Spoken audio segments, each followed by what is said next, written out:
세상의 이슈들을 정확하게 진단 분석하는 통찰력 구단 김정문 전도사의 세상클릭TV입니다. 반갑습니다. 네, 안녕하세요. 요 며칠 사이에 정치권이 난리가 났죠. 네.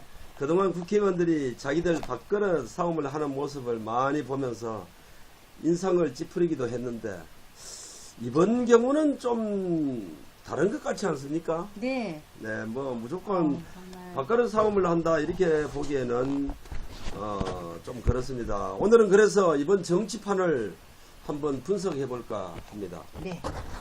그러기에 앞서서 오늘 보도자료가 하나 들어왔는데요. 네, 뭔데요? 먼저 보도자료 이야기를 좀 하겠습니다. 예, 이번에 자유노동조합이 설립이 됐다고 합니다. 네. 저한테 지금 요 보도자료가 들어와 있는데 제가 한번 읽도록 하겠습니다. 이 시기에 자유노동조합 설립 참 잘하셨습니다. 네. 적극 지지합니다. 적극 지지합니다. 네, 자유노동조합 많이 이쪽으로 가입하셔서 힘을 좀 실어 주십시오. 예, 오늘 그 보도자료처럼 자유민주주의 시장 경제를 기반으로 하는 노동조합이 되기를 정말 국민의 한 사람으로서 기대해 봅니다. 자, 이제 본론으로 들어가서 정치권 얘기를 하도록 하겠습니다. 네. 아이고, 머리 아픕니다. 네, 그동안 며칠 사이에 정말 정치가 상실되는 현장을 봤죠? 네, 저는 이거 얼마 만에 봤나요? 근데 깡패인지 뭔지.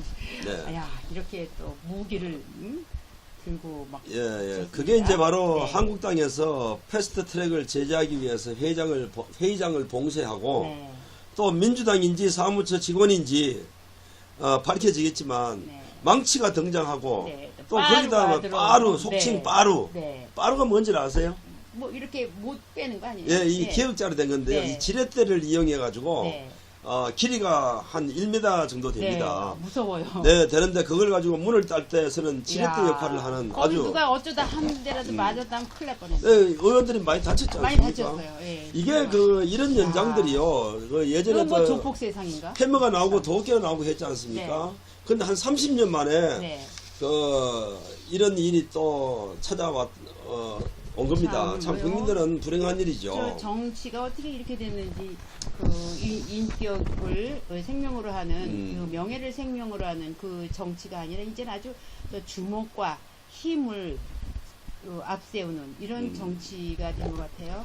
네, 그런데 이거를 두고 어김없이 또 우리 대한민국 언론들은 뻔한 얘기를 하고 있습니다. 한국당이 회의를 방해했다 이렇게 비판하고 있더라고요.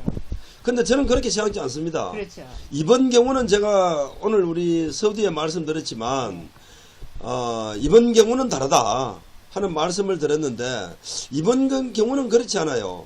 한국당은 본래가 이런 걸 할 줄 모르는 당이었습니다. 조금 좀 소극적이었죠. 네. 그래서 여기까지 그래서 이렇게까지 온 거 아닙니까? 그렇죠. 본래 이제 보수 진영이 이런 걸 잘 할 줄 모르는데 그런데 오죽했으면 이런 방법을 가지고 나왔을까?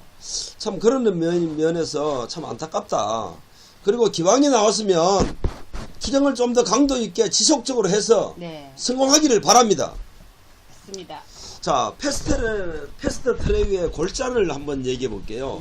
많은 이 유튜브나 또 이 지각 있는 지식 있는 분들이 패스트 트랙에 대해서는 설명을 했고 그 다음에 선거법 연동제에 대해서도 설명을 많이 하더라고요. 또 그리고 우리가 지난번 방송에서도 이 연동제 또 패스트 트랙에 대해서 국민들이 잘 몰라 하시는 것 같아서 근데 한번 설명을 했어요. 영어로 그냥 봐도 패스트 트랙 빨리 가는 거니까 그렇죠. 급하게 해버리는 거. 이게 이 민주당 정권 잡은 사람들이 그 당시에 패스트 트랙을 옛날 새누리당에서 이 얘기를 꺼낸 건 맞아요. 맞고 공수법도 맞고 한데 누가 이것을 운영하느냐에 따라서 아무리 좋은 법도 참 이 바른 길로 가느냐 그렇지 않느냐인데 지금의 정권은 이것을 악용하려고 하는 모습이 그대로 보입니다. 그거 아니라도 얼마나 이용 잘 하는데. 그렇죠? 자, 일례로 보면 말이죠. 이 야삼당이 뭉쳐가지고 또 민주당과 이 사당이 이번에 이걸 꼼수를 부려서 만들어냈단 말이죠. 어떻게 이렇게 우리나라가 이렇게 됐는지 보세요. 민주당, 정의당, 미래당, 평화당 다 한패 아닙니까? 한국당 혼자서만 가야 되는데. 문재인 정부가 처음에 들었을 때 공약사항이 뭐냐면 권력의 개혁이었어요. 네. 그래서 이 사람들이 본래 바라는 것은 공수처법이에요. 공수처법, 그 다음에 그 검경 수사권 독립이거든요. 네. 그런데 여기에다가 슬쩍 선거법을 갖다 집어넣은 것은 야사한당이 야합을 하기 위한 수단으로 갖다 집어넣은 거예요. 지난번 우리 방송에도 이런 얘기를 했었는데 수단으로 집어넣었는데 거기에 평화당과 또 야삼당, 정의당은 두말할 것도 없고 그 다음에 바른미래당이 이 바보 같은 당이 그 속뜻을 모르고 지금 끌려다니고 있는 그러게 거예요. 말이에요. 예. 아마도 이 바른미래당은 분열되는 것은 초일게 들어갔고 그 다음 분당되는 것은 초일게 들어갔고 그 다음에 그렇지 않는다 하더라도요 이 민주당의 속성이 이제 330일 이제 이내에 이 법안이 통과가 돼야 되는데요 그 이후에는 아마 상당히 후회하게 될 것이다. 뒤통수를 맞았다 하는 것을 아마 느끼게 될 겁니다. 자, 그래서 저는 민주당에서 본래 하고자 했던 것이 공수처법인데, 네. 이건 좋다 이게요. 이제 운영의 묘를 살리면 되는 건데, 그 선거법은 말입니다. 우리가 그 경기를 하고 게임을 할 때 상대가 항상 있는 거 아니겠어요? 네. 상대를 배제시켜 놓고 그 룰을 만든다? 네. 이거 과연 있을 수 있는 일입니까? 말도 안 되죠. 이 선거법을 만들면서 정작 그 제1야당인 네. 거대 야당인 상대를 배제시키고 선거법을 만들어서 선거를 치른다? 과연 이것이 민주주의가 맞냐 말이죠. 이건 있을 수 없는 일입니다. 네. 자, 그런데 저희들은 오늘 이제 전략적인 부분을 분석해 보는데, 자, 이제 사개특위나 전개특위가 이제 어저께 참 이렇게 엉터리로 네. 이렇게 통과가 됐습니다. 그런데 앞으로 이것이 과연 그 본회의장에서 통과될 통과가 것이냐? 됐습니까? 어저께 통과가 됐어요. 네. 근데 이제 이것은 이제 특위에서 통과된 것이고, 네. 그 다음에 이것을 이제 그 본회의에서 통과시켜야 되는데, 네. 저는 쉽지 않다고 봅니다. 통과되면 안 되죠. 예, 그런데 왜 그러냐면, 이 선거법 문제는, 지금 현재 300석인 이 지역 그 전체 의원 의석수 아니겠습니까? 네. 거기다가, 비례대표를 늘리고, 네. 지역구를 줄이다 보면 지금 현역 국회의원들의 지역구가 상당 부분이 없어지게 되는 거예요. 네. 그러다 보면 과연 이것을 논의 과정에서 자기의 밥그릇을 좀 전에 말씀드렸습니다마는 자기의 밥그릇을 내팽개치면서까지 정치 개혁을 위해서 나서겠다는 국회의원들이 없죠. 과연 몇 그러나 명일까? 없죠. 네. 그래서 네. 이 선거법은 통과되기 어렵다. 네. 그런데 그러면 혹자는 이런 얘기를 합니다. 그러면 민주당의 수단대로 계획대로 공수처법 그 다음에 검경 수사권 먼저 처리하고 네. 선거법을 할 수도 있지 않느냐. 근데 이게 아닌 게요. 처음에 패스트트랙 이 문제가 나왔을 때 약속한 게 있어요. 네. 그게 이제 다 언론에 공개되고 다 했던 사항이 뭐냐면 1순위가 선거법 문제였어요. 선거법을 먼저 개정을 하고 그 다음에 공수처법 가고 검경 수사권으로 넘어가자고 했기 때문에 선거법이 통과되지 않고서는 뒤에 두 법안을 통과시킬 수가 없습니다. 그렇죠. 그래서 저는 거기에 한 가지 기대를 네. 걸고 있는 겁니다. 자, 아무튼 이렇게 정치가 실종된 이면에는 각 당의 이해 타산이 깔려 있는 건 뭐 너무나 분명하고요. 그 다음에 특히 바른미래당인데요. 네. 참 얘들 왜 이럽니까? 그게 말이에요. 바른미래당 아유. 다른 당이야 본래 색깔이 빨간색이라고 좌빨 정당이라고 다 국민들 다 알고 있습니다. 그런데 그래도 바른미래당은 본래 중도이긴 하지만 보수당의 정체성을 갖고 있지 색깔이 있지 않았나요? 않을까 하고 희망을 가졌었죠. 그런데 네. 이번에 하는 걸 보면 이건 도대체가 이 사람들이 그 무슨 짓을 했는지 지금은 자기들이 그 잘 느끼지 못하겠습니다만은 가까운 시일 내에 이 탄핵에 찬성했던 사람들이 크게 후회하듯이 네. 이거 잘못되었구나 하는 것을 알게 되듯이 이 법 또한 바른미래당은 가까운 시일 내에 느끼게 될 것이다. 네. 뭐 이렇게 돼갑니다. 저희가 그런데 결과적으로는 자기들이 지금 더 국민들은 피해를 볼 텐데. 정치가 잘 되기를 물론 바라고 맞아요. 경제가 살기를 바랍니다. 네. 이 정부가 어느 정부든 경제 얘기를 꺼내면서 모든 것을 덮어가려고 했는데요. 네. 지금 국민들의 의식은요. 경제도 중요하지만은 사회주의와 공산화되어가는 네. 나라를 지키겠다는 것이 네. 큰 쟁점이 돼 있어요. 네. 그걸 경제 부분을 덜먹거리면서 얘기하는 정치인들은 이 헛다리 짚는 겁니다. 그런데 공산화 사회주의화 되어가는 이 시점에 바른미래당이 좌빨 정권과 손을 잡고 아, 참. 당리당략을 위해서 네. 야합을 했다. 네. 이건요. 이런 당이 과연 국민의 대변자인가? 저는 그런 생각을 합니다. 그러게 너무 그 사람들의 그 색깔이 네. 잘 안 보이고요. 참 암담합니다. 네, 이번 사태를 보면서 국민들이 이 바른미래당은 당연히 국민들에게 지지를 받기 위해서 이런 꼼수를 뒀지 않겠습니까? 무리수를 뒀지 않겠습니까? 네. 그런데 분명히 제가 장담하건대요. 이번 사태를 통해서 국민들은 오히려 바른미래당을 외면하게 될 것이고 떠나게 될 것이다. 네. 오히려 이것이 다당제를 추구하는 이 사람들의 계산법과는 다르게 양당제로 고착화될 것이다. 네. 저는 그렇게 확신을 합니다. 아, 자, 오늘 정말 암담한 정국이고요. 네, 오늘 그 바른미래당의 손학규 대표가 네. 성명서를 발표했습니다. 네. 제가 그걸 한번 지켜봤는데 참 과간입니다. 네. 자, 그 내용은 네. 자기들이 이번에 그 패스트 트랙을 3당과 4당이 야합해서 야합이란 말은 하지 않았지만 이렇게 하기까지에는 명분을 국민들의 뜻에 따랐다라고 하더라고요. 어느 국민이 그랬는데? 네, 그렇죠. 네. 지금 자기들의 지지율이 몇 %입니까? 오늘 제가 보니까 이제 결집 현상이 조금 뭐 나와서 0.6%가 올랐더라고요. 그런데 이것은 일시적인 현상이고요. 또 여론을 요즘 어떻게 믿습니까? 믿지 못합니다. 네, 그런 상태에서 이제 나눠먹기식으로 이제 아마 그 퍼센트가 올랐는지 몰라도 아무튼 5% 미만입니다. 네. 5% 미만이 지지하는 정당이 국민의 뜻을 따라서 할 수 있다. 패스트 트랙을 네. 추진했다. 네. 이거 얘기가 안 되는 거죠. 자, 저는 그리고 우리 보수 진영에 있는 대다수의 많은 국민들이 네. 한동안 손학규에 대해서 그런 미련도 많이 갖고 있었어요. 네. 또 저 또한 그런 사람 중에 한 사람이었고, 한데 이번 기회를 통해서 손학규 대표 그동안 자기가 절에 들어가고 지방에 내려가고 수염을 기르고 다녔던 네. 이 모든 것이 거짓이었다. 네. 하나도 다른 게 안 보여요. 네, 이제 다 액션이고 거짓이었다는 것이 판명이 돼버렸어요. 네. 이러면서 지금 민주당이 쇼하고 있는 것을 비판할 자격이 있습니까? 그러게 말이에요. 네, 저는 그런 자격이 없다고 네. 봅니다.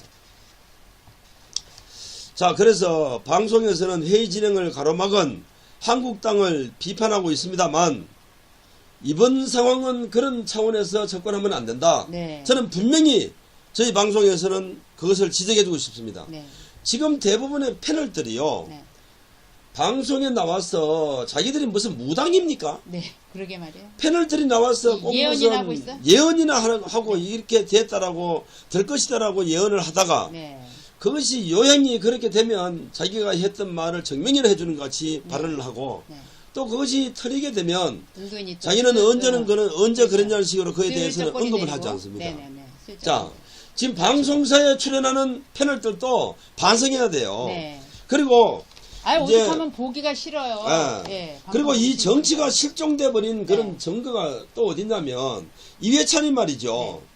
명색이 당대표라고 하는 사람이 요즘 이 사람. 사람이 쏟아내는 말들을 한번 네, 보세요. 저 깜짝 놀랐어요. 저 50년 100년을 집권하겠다는 민주당의 당대표 세상에. 이런 막말을 하고 네. 더군다나 한국당을 향해서 도둑놈들이라고 네. 합니다. 그건 너무했어요. 자, 동료 의원들 아니. 그리고 의회 정치가 살아있는 상태에서 당대표라면 네. 의원들을 도둑놈이라 하면 안 되죠. 근데 가만 보면요, 남을 그렇게 비판하는 사람이 본인이 그럴 때가 많더라고요. 아, 뭐, 그건 네. 국민들이 다 알고 네, 있듯이, 네, 네. 뭐, 그것이 증명되어 가고 있는데, 이런 것들이 바로 정치의 실정을 느끼게 만드는, 국민들이 정치를 돌아서게 만드는 네. 그런 요인들이 아닌가 생각을 하고요. 그 다음에 김관용, 네.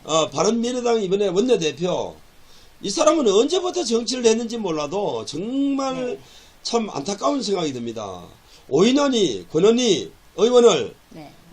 배제시킨 이 여러 가지로 인해서 저는 이번에 사개특위가 어저께 편법으로 또 정개특위가 편법으로 통과는 됐습니다만 이 두 사람을 배제시킨 이 건이 법을 위반한 겁니다. 네. 그래서 뭐 우리가 법조인들이 아니기 때문에 이 시간 짧은 시간을 통해 다 설명할 수는 없지만 결론적으로는 법을 위반하고 교체를 하게 된 거예요. 네. 자, 단적으로 말씀드리면 천재집이나 개인적인 신상의 문제가 생겼을 때는 원내대표, 당대표가 사임을 신청하는 것이 아니고 본인이 신청하게 돼 있는 것이 국회법에 나와 있더라고요. 네. 그래서 이런 것들이 이번에 끝났다 하더라도 아마 정치적인 쟁점, 법적인 해석이 따라야 될 것이다. 더군다나 이번에 많은 국회의원들이 고소고발 정말 참 부끄러운 일입니다. 뭐 무슨 난장판 이런 난장판. 네. 이렇게 일어났는데 또 이런 과정에서 협상의 여지는 있을 거라 보는데요. 마이봉통 이 동풍식으로 끌고 있는 이 민주당 정권이 과연 어떤 정치력을 발휘할지 네. 그리고 바른미래당의 정신을 참으로 차려야 된다 하는 그런 얘기를 하고 싶습니다. 그리고 또 한 가지 이제 지금 막 들어왔네요. 네. 박대출 의원이 네. 삭발을 했습니다. 그래요? 네, 삭발을 하고 지금 이제 결연한 의지를 보냈는데 제가 박대출 의원은 얘기를 하는 것은 저하고는 이제 또 별다른 인연이 있습니다. 네. 저희들 한국당에서 방송법 개정을 위한 특별위원회가 구성되어 있지 않습니까? 네, 먼저. 또 저희들이 네. 이제 KBS 시청률 거부 운동을 또 이렇게 거부를 하고 있는데 자, 이 카메라를 이쪽으로 한번 비춰주세요. 네. 이 전화번호를 저희들한테 연락 주시면 KBS 시청률 거부 운동을 할 수가 있습니다. 저희들 이제 매주 토요일이면 청계광장에서 시청률 거부 운동 서명을 받고 있는데요. 바로 이제 박재출 의원이 오늘 삭발을 하고 결연한 의지를 보였습니다. 네. 남다른 또 어떤 관계가 있어서 제가 소개를 해야 되는데 이분을 제가 참 아까 보좌관한테 제가 그랬어요. 이런 게 있으면 또 이렇게 어떤 집회가 있을 때 나와서 삭발식도 하고 이런 액션을 좀 취하는 게 좋지 않겠냐고 하니까 의원님 뜻이 그 진위가 호도되는 내세우고 문재인 정권 같이 쇼하고 이런 건 싫다는 거예요. 네. 그래서 오늘 아까 저 유튜브를 보니까 참 페이스북을 보니까 공개가 됐는데 자기 집에서 네. 이 삭발을 하더라고요. 너무 자기의 그 마음이 진짜 얼마나 그 결연한 의지의 그 표시로 그렇게 보여준 거 아니에요? 네, 뭐 순수한 마음을 네. 참 좀 높이 평가해야 될 네. 그런 입장이었습니다. 자, 오늘 저희들 참 안타까운 정치 현실을 보면서 저희들 오늘 유튜브 방송에서 그 부분을 짚어줬고 앞으로 이제 정계가 어떻게 이제 변화되고 또 정치력을 발휘할지 이것은 온전히 민주당의 몫입니다. 네. 자, 저희들 그래서 마지막으로 경고를 합니다. 민주당은 각성하고 자유민주주의의 상권 분립을 인정한다면 자유민주주의 상권 분립. 네. 정치력을 발휘하라. 정치력을 발휘하라. 언론은 한국당의 회의 진행을 방해했다는 발언을 함부로 하지 마라. 지금 한국당의 행위는 정당한 방어권이다. 자, 오늘 저희들 김정문 전도사의 세상클릭TV는 참으로 안타까운 정치 현실을 네. 짚어보면서 여기서 마치도록 하겠습니다. 네, 저도 지금 굉장히 마음이 안 좋습니다. 네, 그렇습니다. 네. 자, 구독과 네, 좋아요를 잊지 좋아요. 마시고 네. 요즘 저희들 구독과 좋아요가 상당히 절실하게 필요한 시점입니다. 네, 우리 우파를 살려주시려면 구독과 좋아요를 꼭 눌러주십시오. 네, 대단히 감사합니다. 네, 감사합니다. 네, 오늘 수고하셨습니다. 네, 수고하셨습니다.